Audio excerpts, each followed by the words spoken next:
Walt Disney Productions, Robin Hood.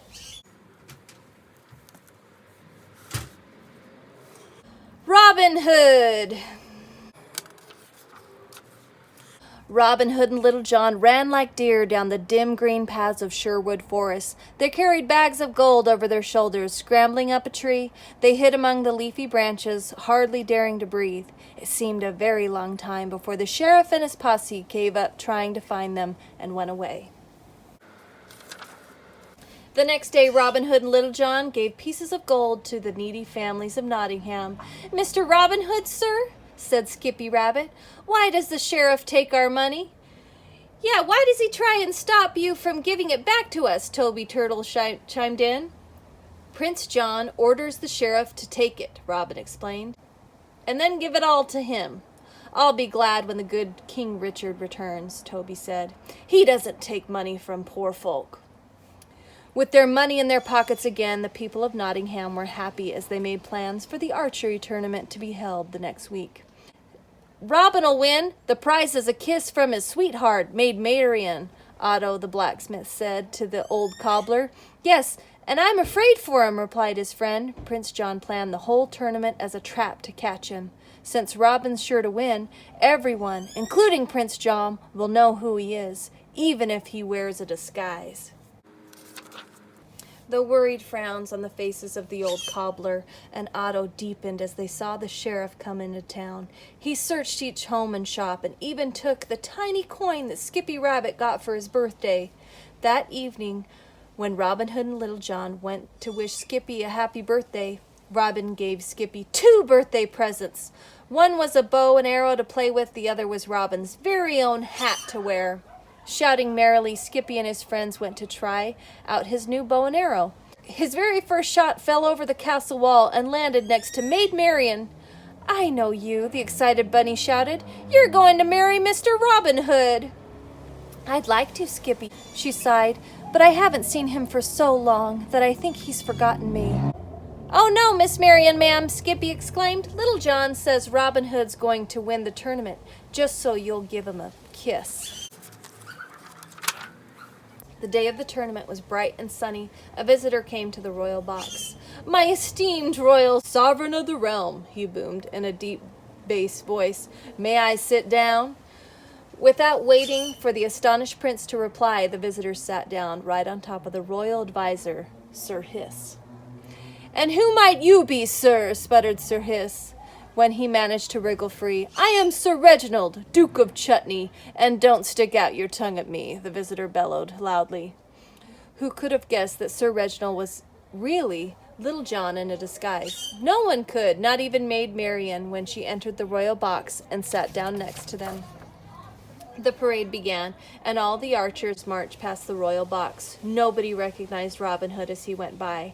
When he winked at Maid Marian, though, she knew who it was and smiled at him. Seeing her smile, Prince John grinned wickedly. "Aha! That farmer must be Robin Hood," he said to himself.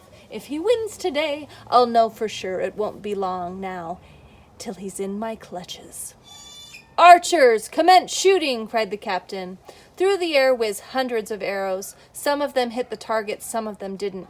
Each archer who missed had to drop out. After every round, the targets were moved farther away.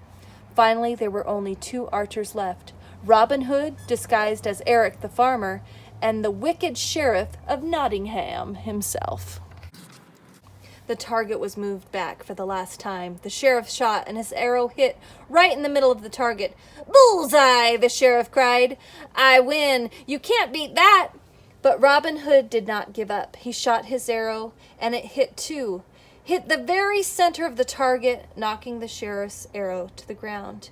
"Eric the farmer wins," announced the captain, "because his arrow is there, and the sheriff's isn't."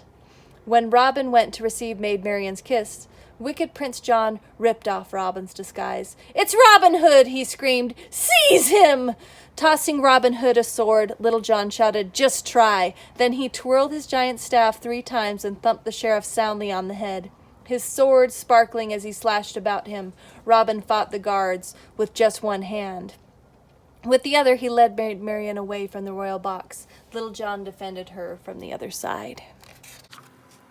Dodging in and out among the tents, they dashed off for the safety of Sherwood Forest. Just as they were passing the last tent, a whole squad of guards closed in behind them. Quickly, Robin and Little John upset a pile of barrels so that they rolled right into the guards. Then, before the guards could regain their feet, Maid Marian and Robin Hood and Little John hurried off into Sherwood Forest.